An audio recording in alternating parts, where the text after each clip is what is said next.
नमस्कार, मैं हूं शबी हैदर। आप देख रहे हैं के न्यूज़ और हाजिर हूं द इंटरव्यू के आज के एपिसोड में एक बहुत ही खास व्यक्तित्व, एक बहुत ही खास मेहमान हमारे साथ हैं।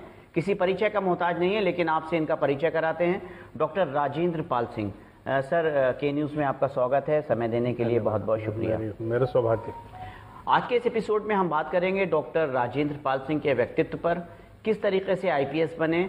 क्योंकि ये पुलिस महानिदेशक प्रशिक्षण के पद पर कार्य कर रहे हैं, तो जाहिर सी बात है इस मुद्दे पर भी बात करेंगे कि पुलिस में प्रशिक्षण की क्या ज़रूरत है, अनुशासन कितना ज़रूरी है, जीवन में अनुशासन की क्या ज़रूरत है। बहुत सारे मुद्दे हैं। शुरुआत करते हैं सर। मेरा पहला सवाल आपसे, डॉक्टर राजेंद्र पाल सिंह, अगर उत्तर प्रदेश के वासी लोग आपको जानना चाहें तो कैसे जानना चाहें?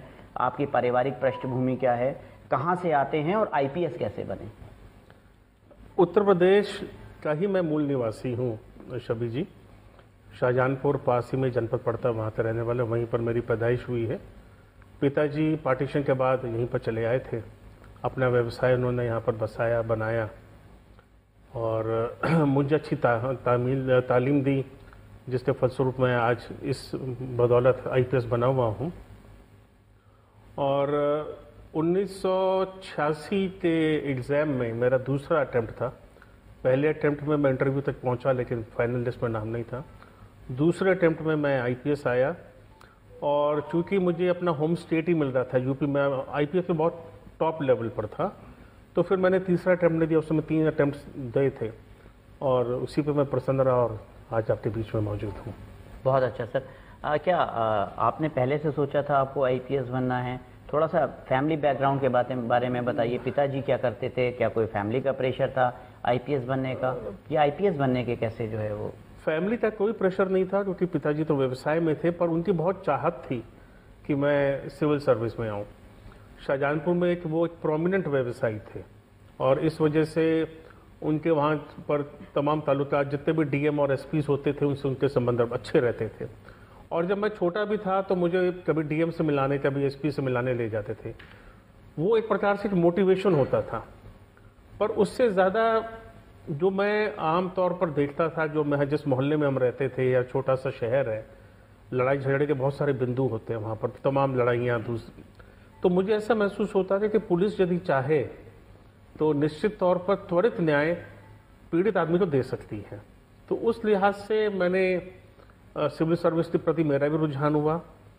परिवार में मैं सबसे छोटा था, 2 बड़े भाई मेरे व्यवसाय में थे। पिताजी तो बिल्कुल भी रुचि नहीं थी कि मैं भी व्यवसाय में जाऊं जी। लिहाजा उन्होंने मुझे अच्छी तालीम दी। पहले नैनीताल भेजा पढ़ने के लिए। वहाँ पर 12वीं क्लास में मुझे अच्छे नंबर आए, तो जिसके बलबूते मुझे दिल्ली यूनिवर्सिटी के मशहूर कॉलेज सेंट स्टीफेंस कॉलेज में एडमिशन मिला। डॉक्टर मनमोहन सिंह भी शायद उसी वहाँ, डॉक्टर मनमोहन सिंह वहाँ के पढ़े हुए नहीं है, लेकिन वहाँ पर मतलब उनका नाम हो रहा हुआ। पर तमाम बहुत सारे ऐसे ऑफिसर्स हैं जो सेंट स्टीफेंस के पढ़े हुए हैं। वहाँ पर एक पढ़ाई का माहौल होता था, और आज भी है। टॉप कॉलेज माना जाता है। तो वहाँ पर जो भी आदमी जाता है वो समझो सिविल सर्विस की तैयारी की दृष्टि से ही जाता था। मेरा सब्जेक्ट इतिहास था, हिस्ट्री ऑनर्स। उसी को मैंने अपना मेन विषय बनाया, और मन में दृढ़ता थी, लगन था, बड़ों का आशीर्वाद था, जिसके फलस्वरूप मैं सन 86 के इम्तिहान में सफल हो पाया, जिसका परिणाम मई 1987 में आया। मई 87 में परिणाम आया। सेंट स्टीफेंस से जो है वो सर ने तैयारी की। बहुत अच्छा स्कूल है, बहुत अच्छा कॉलेज है। शाहजहांपुर का जिक्र आया सर, तराई बेल्ट का जिक्र आया।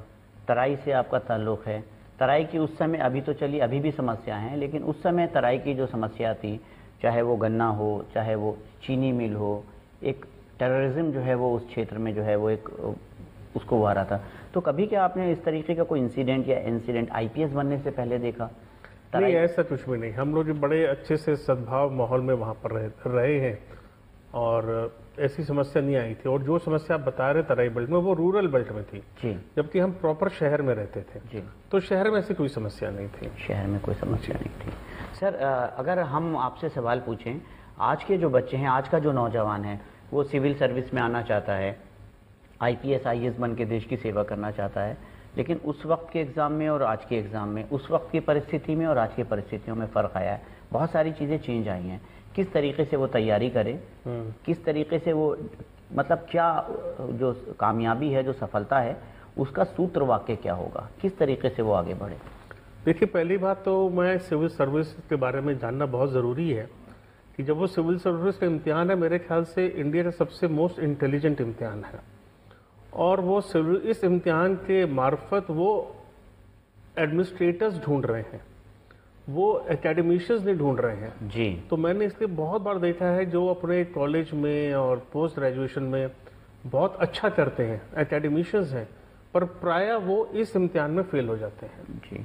और उसकी बहुत बड़ी वजह ये है कि ये सिविल सर्विस के इस इम्तिहान में ऐसा नैक है कि वो पकड़ लेते हैं कि जो एडमिनिस्ट्रेशन में जो आना चाहिए वही आदमी इस पर आ पाए।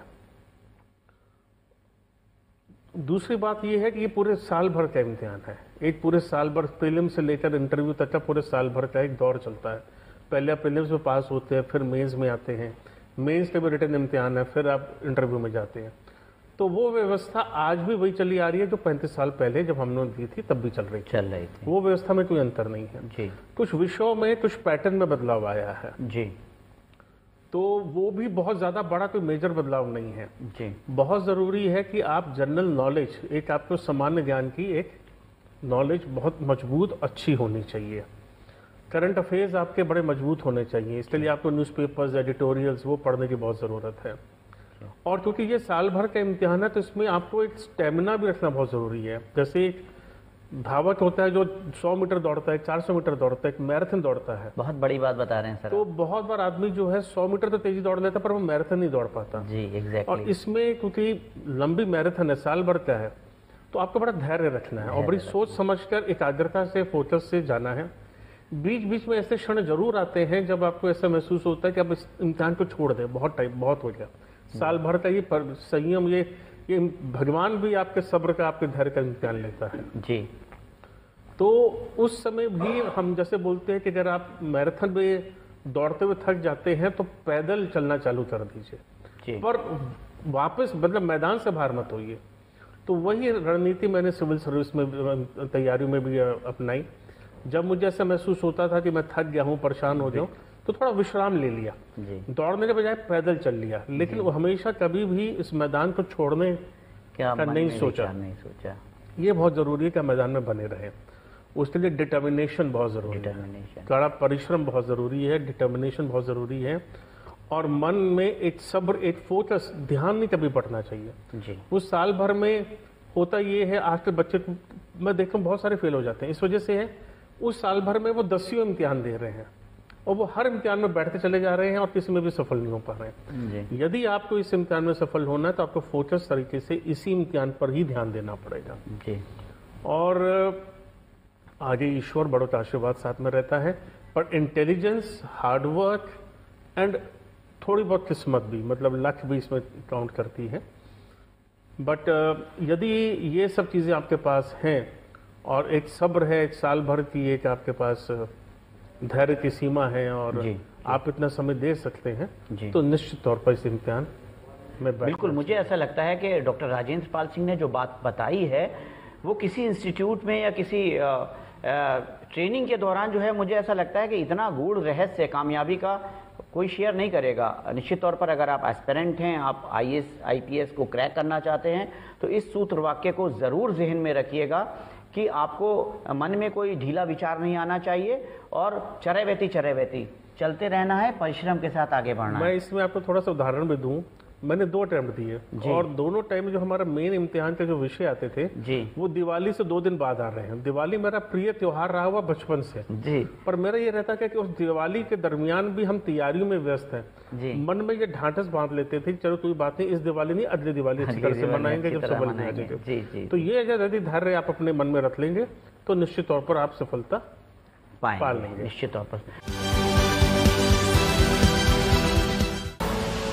आप देख रहे हैं के न्यूज, खबरों का सारथी। गोल्डी हिंग का तड़का लगे तो सभी दबा के खाते हैं। गोल्डी हिंग, कण कण में जान। आप देख रहे हैं के न्यूज, खबरों का सारथी। सर, अगर हम बात आपकी करें, आपने शाहजहांपुर में जन्म लिया, एक छोटा सा ज़िला है, कोई बहुत ज़्यादा चमक धमक या कोई मेट्रो सिटी नहीं। आप IPS बने, एक मुख्य धारा से जुड़े और यहाँ तक का सफ़र तय हुआ। यहाँ तक के सफ़र में पहुँचने के लिए आपको बहुत सारे पड़ाव आए होंगे, बहुत सारी आपकी पोस्टिंग हुई होंगी। आपकी ऐसी कोई यादगार पोस्टिंग, ऐसा कोई पुलिसिंग के दौरान ऐसा कोई यादगार वाक़या जो अभी तक आपको याद हो, जिसे आप शेयर करना चाहें के न्यूज़ के दर्शकों के साथ? देखिए, मुझे अब 35 साल से ऊपर समय हो गया है और इस 35 साल के लंबे सफ़र में मैं बहुत से जनपदों में तैनात रहा हूँ जी। टफ पोस्टिंग्स भी रही हैं, SSP Kanpur, SSP Allahabad, SSP Gorakhpur, SSP Meerut और SSP गोरखपुर तो मैं 2 बार तैनात रहा जी। SP मुजफ्फरनगर, SP लखीमपुर खीरी, फिर DIG आजमगढ़ रेंज जी और DIG Varanasi range, IG Varanasi. 2 बार तो सांप्रदायिक दंगे होने पर मुझे विशेष तौर पर भेजा गया। 1993 में कानपुर शहर में बहुत बड़ा राइट हुआ था, मुझे स्पेशली भेजा गया से कंट्रोल करने के लिए। फिर अक्टूबर 2005 में मऊ में बहुत बड़ा राइट हुआ था, तो स्पेशली हवाई जहाज से रात के 10 बजे मुझे यहाँ से एयरलिफ्ट किया गया जी। तो एक अनुभव नहीं है जो मैं शेयर कर पाऊँ, बट ये है कि और उसके अलावा भी हम ऐसा नहीं कि मैं थ्रू फील्ड में ही रहा, फील्ड के अलावा हमने जिले में, मैं लखनऊ में बहुत सारी प्रोफेशनल पोस्टिंग, CBCID में भी मैं रहा, PSC में मैंने बहुत अच्छा अनुभव रहा मेरा। फिर 2013 में जब मेरे बच्चे थोड़ा सा बड़ा हो गए तो मैं मुझे भारत सरकार भी जाना चाहिए, तो मैं दिल्ली में भी नारकोटिक्स कंट्रोल ब्यूरो में 5 साल वहाँ पर रहा। वापस आने पर मैं फिर EOW में रहा। तो बहुत सारे अनुभव हैं, खट्टे मीठे दोनों प्रकार के, पर कुल मिलाकर पूरा का पूरा 35 साल का सफर बहुत अच्छा बीत गया है जी। 36 साल भी पूरे हो जाएंगे जी और संतुष्टि है कि एक अपने आप को एक अच्छे मकान पर पहुंच। संतुष्टि है और संतुष्टि परम सौभाग्य, परम धर्म और संतुष्टि अगर आपको है तो निश्चित तौर के ऊपर आपने ईश्वर को, भगवान को पा लिया। सर, नारकोटिक्स का जो है वो आपने जिक्र किया, एक आप दिल्ली गए और आपने नारकोटिक्स डिपार्टमेंट में काम किया। नशा एक बहुत बड़ी समस्या के तौर पर युवाओं के को जो है चुनौती दे रहा है और एक बहुत बड़े अपराध के तौर पर, एक बहुत बड़ी इकोनॉमी के तौर के ऊपर जो है पांव पसार रहा है। बहुत सारे ऐसे राज्य हैं जो इसकी चपेट में आ चुके हैं, बहुत सारे ऐसे राज्य हैं जो इसकी चपेट में आने वाले हैं, ऐसे संकेत मिल रहे हैं। उत्तर प्रदेश में भी जो नशे का कारोबार है वो नॉक करता हुआ दिखाई दे रहा है। मुझे ऐसा लगता है कि अभी गिरफ्त में नहीं लिया है, अभी प्राइमरी स्टेज है, युवा इसकी तरफ आकर्षित हो रहे हैं। तो इसको किस तरीके से सर रोका जा सकता है? क्या काउंसलिंग की जाए, सीमाओं को चाक चौबंद किया जाए, क्या मतलब इसको कैसे टैकल करेंगे सर? एक मूवी आई थी कुछ वर्ष पहले, उड़ता पंजाब। उड़ता पंजाब बहुत सफल हुई थी, बहुत इसका प्रचार प्रसार हुआ था। मैंने 2019 में हिंदुस्तान टाइम्स में जी मेरे एक आर्टिकल छपा हुआ है जिसपे मैंने लिखा हुआ था कि यूपी भी, मतलब उड़ता पंजाब तो गलत बोला जाता है, जबकि ये उड़ता यूपी होना चाहिए, मतलब बिकॉज यूपी में भी बहुत ज़्यादा ऐसा जो NCB के ऑल इंडिया आंकड़े हैं बहुत दिखाते। वो बात अलग है, यूपी प्रदेश भी बहुत बड़ा है, बट जो सेवन की प्रचलन बढ़ रहा है उसमें मैं बहुत 100% तो नहीं, लेकिन इसकी मेन वजह क्या है? एक बच्चा जब 13-14 साल का होता है तो सबसे पहले वो थोड़ा बहुत सिगरेट पीने की लत में या दूसरे छोटे पान मसाला के लत में जाता है। अब तो स्टडीज ऐसे हैं कि 9.5 साल के एवरेज में ही पान मसाला और सिगरेट स्मोकिंग, बीड़ा और सिगरेट की आदत पड़ रही है। एवरेज टोबैको सेवन का जो एवरेज एज इस समय 9.5 है ऑल इंडिया लेवल पर, 9.5 वर्ष। कहीं ना कहीं हम अपने बच्चों को पूरा ध्यान नहीं दे पा रहे हैं और पीयर प्रेशर होता है। बच्चा थोड़ा सा बड़ा हो रहा है, एडोलेसेंस में आ रहा है, तो अंदर ही उसके कहता मैं बड़ा मर्द हो रहा हूँ, मैं बड़ा हो रहा हूँ, तो वो दिखाना चाहता है। पीयर प्रेशर में भी आओ, चलो पहले सिगरेट पीते हैं, फिर आदमी थोड़ा बहुत उससे गांजे में चला जाता है, फिर उससे थोड़ा आदत बढ़ती चली जाती है। शुरुआती तौर पर ही इसको रोकना बहुत ज़रूरी है। स्कूल लेवल पर टीचर से ज़्यादा मैं कहूँगा कि पेरेंट्स को ये ध्यान देना है कि वो अपने बच्चों पर किस टाइप का कंट्रोल रखे हुए हैं। और ऐसे भी आजकल के मॉडर्न ज़माने में जहाँ वर्किंग वुमेन है, मदर्स भी काम कर रहे हैं, बिल्कुल। तो हो ये रहा है कि हम लोग, मैं बड़े शहरों में तो बहुत देखता हूँ, दिल्ली मुंबई जैसे शहरों में जी, कि पेरेंट्स के पास बच्चों के लिए पैसा तो है लेकिन समय नहीं है जी। ये एक बड़ी दुर्भाग्यपूर्ण स्थिति उत्पन्न होती चली जा रही है। अच्छी बात है कि मदर्स भी काम करें, वर्किंग होना चाहिए, पर एट द सेम टाइम बच्चों को भी पूरा ध्यान देना उनका अधिकार है, उनको बहुत ध्यान देना बहुत जरूरी समय है। बहुत उनका इनिशियल स्टेज पर आप अपने बच्चों पर ध्यान दे ले जाएंगे। जी। अच्छा बच्चा पढ़ाई में थोड़ा सा कमजोर होता चला जा रहा है, इसकी वजह क्या है ये समझना बहुत जरूरी है। कहीं ना कहीं उसको कुछ गलत आदतों में वो जा रहा है। इनिशियल स्टेज पर आप पकड़ लेंगे तो बहुत अच्छी बात है। आज के जो आंकड़े के विश्व स्तर पर करीब 4.5 से 5 लाख आदमी, 6 लाख के आसपास, ये केवल नशे के सेवन से ही मर जाता है। और ये सभी जितने भी मरने वालों की तादाद है ये बिलो 35 ईयर्स है। एक इम्पॉर्टेंट ह्यूमन रिसोर्स जो है वो वेस्ट हो रहा है। जी। तो प्रचार प्रसार स्कूल्स में, कॉलेजेस में होना चाहिए। सिर्फ डंडे मारने से ही नहीं काम चलेगा, समझाना, काउंसलिंग बहुत जरूरी है। नशा सेवन को रोकने के 3 स्ट्रेटजीज हैं: सप्लाई रिडक्शन, हार्म रिडक्शन और demand reduction. Supply reduction police का काम है कि जो भी अवैध रूप से बेच रहा है उस पर कार्रवाई हो। डिमांड रिडक्शन ये है कि उसके प्रचार प्रसार हो विद्यालयों में, सोशल मीडिया में बताया जाए कि इसके क्या हानियां हैं, तो उसकी डिमांड रिड्यूस हो। जहां डिमांड रिड्यूस होगी तो सप्लाई अपने आप ही डाउन हो जाएगी। बिल्कुल बिल्कुल। और तीसरा है कि हार्म रिडक्शन। यदि बाई चांस खुदा ना खास्ता कोई बच्चा इस आदत में पड़ जाता है, नशेड़ी बन जाता है, आदत पड़ जाती है, तो उसे फिर मेडिकल ट्रीटमेंट भी मिलना चाहिए।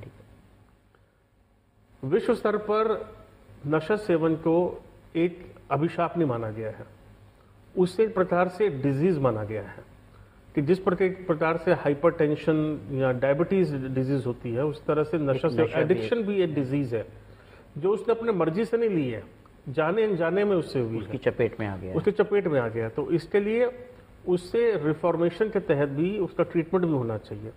हमारा जो ये एनडीपीएस अधिनियम है उसमें इसका प्राविधान भी है जी।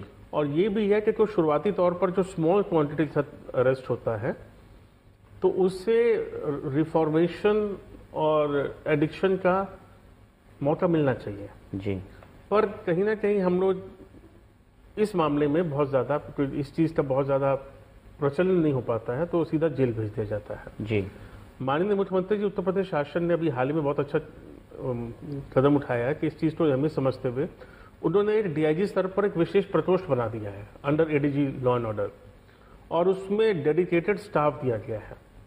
और इनका मुख्य उद्देश्य यही है कि वे बड़े जो ट्रैफिकर्स हैं, हमें जब अरेस्टिंग करनी है, दबिशें मारनी है, तो छोटे मोटे जो नशेरी रहते उन पर ना होता है, जो बड़े जो व्यवसाय जो इनमें अवैध व्यापार में लिप्त है, जो पीछे से सप्लाई ला रहे हैं और आगे बेच रहे हैं जी, उन पर कठोर कार्रवाई, उन पर हमला बोलना। हाल फिलहाल कुछ ऐसी बड़ी खेप भी पकड़ी जा रही है, आप देख रहे हैं जी। ये पिछले 5-6 सालों में इसमें भारत सरकार भी बहुत सीरियस है। अच्छा। गृह मंत्री जी भी साल में मामला बहुत फोरम में बोलते भी हैं जी। एनसीबी को उन्होंने बहुत मजबूत भी किया है जी। और ये इस वजह से ही कि आप देख रहे हैं कि बड़ी खेपे अरेस्ट में जब एनसीबी में था और आज के अंतर में दोनों में आज जो बड़े सीजर्स हो रहे हैं वो कुछ साल पहले नहीं होते थे, 10 साल पहले नहीं हो रहे थे। बिल्कुल। इसका मतलब ये है कि आज लॉ एनफोर्समेंट एजेंसीज की इस तरफ नजर जा रही है, वो बात हो रही है, पकड़ में आ रहे हैं और पुलिस जो है एक्टिव है। आप देख रहे हैं के न्यूज, खबरों का सारथी। गोल्डी हिंग का तड़का लगे तो सभी दबा के खाते हैं। गोल्डी हिंग कण कण में जान। फिट रहना है तो फिटनेस हेल्थ ऑयल ले आओ। You are correct. करेक्ट होता है बाबूजी, सही बोले हैं, तो ले आइए फिटनेस हेल्थ ऑयल। आप देख रहे हैं के न्यूज, खबरों का सारथी। सर अभी आप जो हैं नारकोटिक्स से जो है प्रशिक्षण पे हैं। प्रशिक्षण एक बहुत पुलिस के लिए, या हम अपने जीवन की अगर बात करें तो प्रशिक्षण यानी कि अनुशासन, प्रशिक्षण से अनुशासन आता है और अनुशासन ही जीवन में जो है वो सफल बनाता है, असफल बनाता है। बहुत कुछ अनुशासन पे है और पुलिस डिपार्टमेंट के लिए कहा जाता है कि अनुशासन ही कुंजी है, अनुशासन ही नींव है। तो एक बहुत अहम, एक बहुत बड़ी, बहुत महती भूमिका में आप हैं और हाल फिलहाल पुलिस को कई प्रकार की चुनौतियों, अनुशासन की दृष्टि से चुनौतियों का भी सामना करना पड़ा है। कैसे देखेंगे सर, कैसे इसके लिए आप इसको किस तरीके से जो है वो आप चीज़ों को आगे लेकर आएंगे? देखिए, पुलिस विभाग में किसी भी यूनिफॉर्म फोर्स में जी डिसिप्लिन की बहुत ही बड़ी अहमियत है।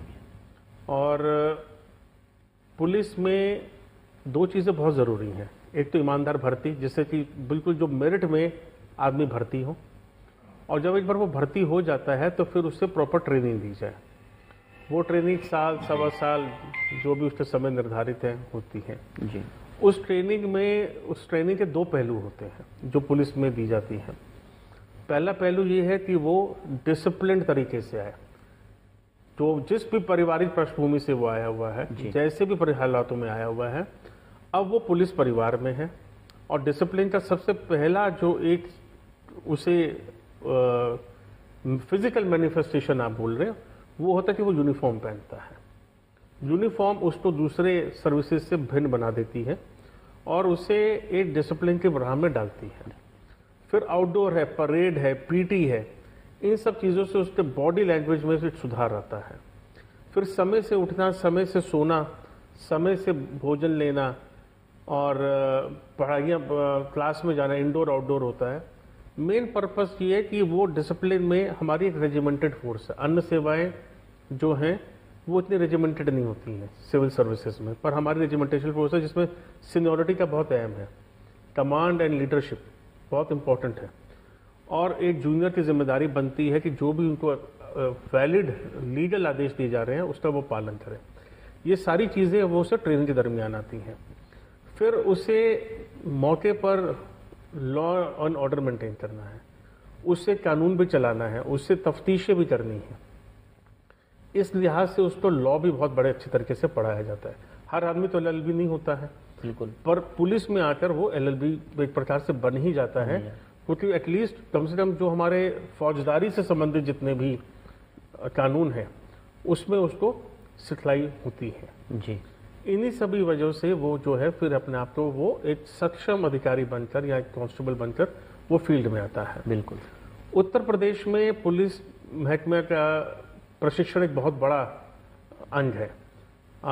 पूरे इंडिया में लार्जेस्ट ट्रेनिंग कैपेसिटी यूपी के पास है जी। मेरे अंडर इस समय 11 प्रशिक्षण संस्थान है, सीतापुर में, मुरादाबाद में, सुल्तानपुर में, जालौन में, उन्नाव में, चुनार में, विभिन्न स्थानों पर। उसके अलावा हमारे पास RTCs हैं करीब 74, जिसमें रिक्रूट ट्रेनिंग दी जाती है। एट एनी गिवन टाइम हमारे 15,000 आदमी हर समय ट्रेनिंग पर रहते हैं। हमारा जिम्मेदारी केवल बेसिक ट्रेनिंग देना नहीं, बल्कि जो रिफ्रेशर कोर्सेज भी हैं, प्रोन्नत कोर्सेज भी हैं, जी, वो भी चलाना। भाई कांस्टेबल से कोई दरोगा बना, दरोगा से वो प्रमोशनल कोर्सेज हैं, वो प्रमोशनल कोर्सेज वो भी वैल्यू एनहेंस भी करते हैं। हाँ जी, उनको भी बताना, क्योंकि एक कांस्टेबल से जो हेड कांस्टेबल बन रहा है फिर ऐसा ही बन रहा है जी, तो अब ऐसा ही बनकर उसको तफ्तीश भी करनी है। यस। तो उसको उस लिहाज से उससे ट्रेन किया जाता है। और रही बात आप अनुशासन से संबंधित कुछ मामले जो हो जाते हैं, तो इतना बड़ा क्लियर है कि ये पुलिस जो है वो समाज का एक प्रकार से दर्पण है। तो जिस तरीके से छोटी मोटी अनुशासनहीनताएं आप समाज में देखते हैं तो कभी कभार आपको पुलिस में भी नजर आ जाती होगी। पर इतना मैं जानता हूं कि सीनियर ऑफिसर, चाहे गवर्नमेंट हो चाहे पुलिस विभाग हो, सीनियर ऑफिसर किसी भी प्रकार के इनडिसिप्लिन को टॉलरेट नहीं करता है। नहीं करता। जितनी कार्रवाई मेरे ख्याल से पुलिस विभाग में होती है अनुशासनात्मक कार्रवाई, बिल्कुल मेरे ख्याल से किसी और डिपार्टमेंट में नहीं होती है जी। अक्सर जो है वो सजा के तौर के ऊपर निलंबित किया जाता है, लाइन में भर्ती त्वरित निलंबित। तो बहुत सारे मुख्यमंत्री जी तो इस मामले में बहुत सख्त हैं, वो तो किसी प्रकार के अनुशासनहीनता उनको बर्दाश्त ही नहीं है। बिल्कुल बिल्कुल। तो इसलिए ये बड़ा संदेश बहुत स्पष्ट जाता है। अच्छा डॉक्टर साहब, एक ये सवाल है, आजकल जो टेक्नोलॉजी की बात है, तकनीक की बात करें, क्या आपने कुछ ऐसा तकनीक का समागम लगाया है ट्रेनिंग में, प्रशिक्षण में? बहुत जरूरी है। टेक्नोलॉजी के जरिए किस तरीके से आप ट्रेन कर सकते हैं? इसलिए है बिकॉज टेक्नोलॉजी आने वाले समय में उसका इस्तेमाल बहुत ही उपयोगी है।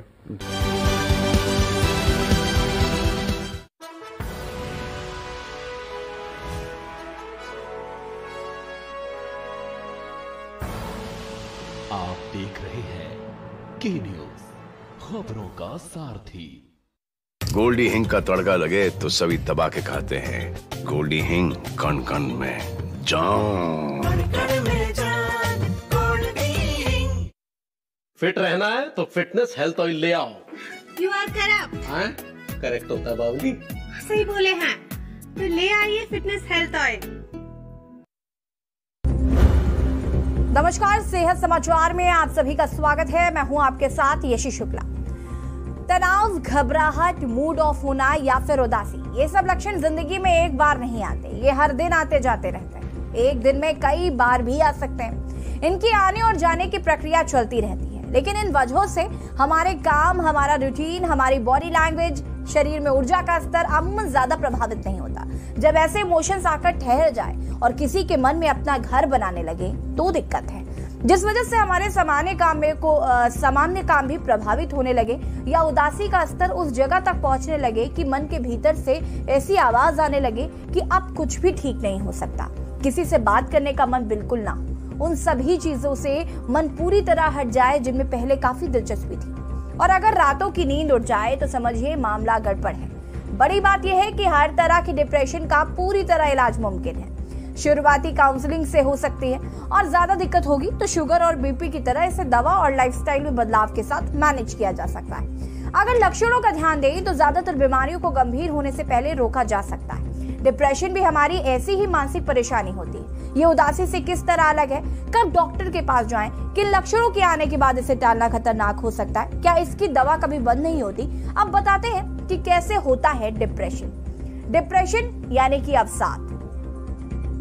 डिप्रेशन का कोई एक कारण नहीं होता, क्योंकि ये स्पष्ट रूप से नहीं कहा जा सकता कि किसी को डिप्रेशन किस कारण से हुआ है। किसी व्यक्ति को डिप्रेशन चिंता के कारण हो सकता है, तो किसी के डिप्रेशन की कोई और वजह हो सकती है। चिकित्सकों व एक्सपर्ट्स का ये मानना है कि डिप्रेशन के पीछे किसी कारण की कोई भूमिका नहीं होती। ये अलग अलग कारणों से हो सकता है। जब भला बुरा सोचने पर मजबूर हो जाएं, हमेशा निराशा घेरे रहे, अपने आसपास किसी को पसंद ना करें, अकेलापन उसे अच्छा लगने लगता है, अगर कोई उसे अच्छी बात भी समझाए तो वो उसे कांटे की तरह चुभने लगे, हर बात पर वो लड़ाई